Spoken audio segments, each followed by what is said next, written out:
ప్రజల సమస్యల విషయంలో ఎంత దాకానే వెళ్ళొచ్చు.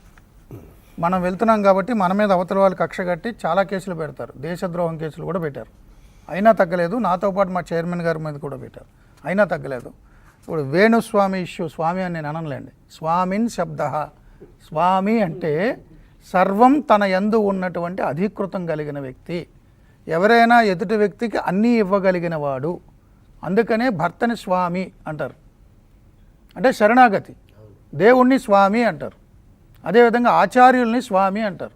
కంచి స్వామి, శృంగేరి స్వామి, శంకరాచార్య స్వామి, జీయర్ స్వామి.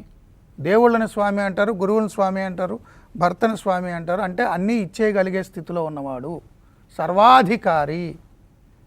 ఆయనంతటా ఆయన స్వామి అని పెట్టుకున్నాడు. ఆయన ఏమి ఇచ్చేస్తున్నాడు? అందరికీ కష్టాలు ఇచ్చేస్తున్నాడు, దొంగజాతకాలు ఇచ్చేస్తున్నాడు. అతని మీద స్టోరీ చేస్తే 5 కోట్లు మేము డిమాండ్ చేసామని అన్నారు. దాని మీద మా యాజమాన్యం నాతో నిలబడింది, కేసు పెట్టాను. పోలీస్ సివిల్ మ్యాటర్ అంటే కోర్టుకి వెళ్ళి రిఫర్ చేయించుకున్నా. కోర్టు ఈరోజు ఆదేశం ఇచ్చింది, వేణు మీద కేసు కడుతున్నారు. ఎక్కడి దాకైనా వెళ్ళడానికి సిద్ధంగా ఉన్నాం, దేని మీదైనా సరే.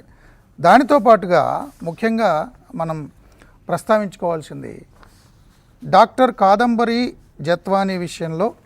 ఆమె కౌన్సిల్ నర్రాజ్ శ్రీనివాసరావు కానీ ఇతరులు కానీ ఉమేష్ కానీ వీళ్ళందరూ కూడా చాలా కష్టపడ్డారు. మీలాంటి ప్రజా సంఘాల వాళ్ళు, మేధావులందరూ కూడా గట్టిగా కష్టపడ్డారు. సో ప్రభుత్వం రియాక్ట్ అయింది. ఖచ్చితంగా కన్సర్న్డ్ ఆఫీసర్స్ మీద చర్యలు ఉంటాయి. కింది స్థాయి సిబ్బంది మీద డీజీపీఏ సస్పెన్షన్ వేటు వేస్తున్నారు. ఐపీఎస్ల మీద రాష్ట్ర ప్రభుత్వం సస్పెన్షన్ వేటు వేస్తోంది. ఎవరిని వదిలిపెట్టే ప్రసక్తే లేదు.